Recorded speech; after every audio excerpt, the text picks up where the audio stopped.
কোন ক্ষুদ্রতম সংখ্যাকে 3, 5, 9 দ্বারা ভাগ করলে ভাগশেষ হবে 2। তাহলে এখানে বলছে যে এমন একটি ক্ষুদ্রতম সংখ্যা নির্ণয় করো যেখানে সেই ক্ষুদ্রতম সংখ্যাটিকে 3, 5, 9 দ্বারা ভাগ করলে ভাগশেষ হবে কত? 2।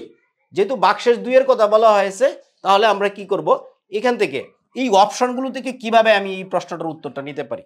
অপশনগুলো থেকে যত ভাগশেষ বলা হয়েছে প্রত্যেকটা থেকে আপনি 2 বিয়োগ করেন, প্রত্যেকটা থেকে 2 বিয়োগ করে দেন, এবং বিয়োগ করে দেওয়ার পর যে ফলটা পাবেন সেই ফলটা বা সেই সংখ্যাটা কি, সেই সংখ্যাটা এই প্রদত্ত সংখ্যাগুলো দ্বারা বিভাজ্য কিনা সেটি আপনি খেয়াল করবেন। তাহলে এখানে কি থাকতেছে 41। এখন খেয়াল করেন, খুবই এটা কিন্তু আপনি একদম মনে মনে করতে পারবেন। কিরকম, আমি কি বললাম যে অপশনগুলোতে যে সংখ্যাগুলো দেওয়া থাকবে সেই সংখ্যাগুলোকে কি করব, সংখ্যাগুলো থেকে এই যে যত ভাগশেষের কথা বলা থাকবে সেই ভাগশেষটা বিয়োগ করে যে সংখ্যাটা পাবো সেই সংখ্যাটাকে আমরা এই সংখ্যাগুলো দ্বারা বিভাজ্য কিনা সেটা চিন্তা করব। তাহলে এখানে আমরা কত পেলাম? 45। 45 কিন্তু এই 3, 5, 9 প্রত্যেকটা সংখ্যা দ্বারা বিভাজ্য, এছাড়া আর কোনো সংখ্যাই 3, 5, 9 দ্বারা বিভাজ্য না। তার মানে এটি হচ্ছে সঠিক উত্তর।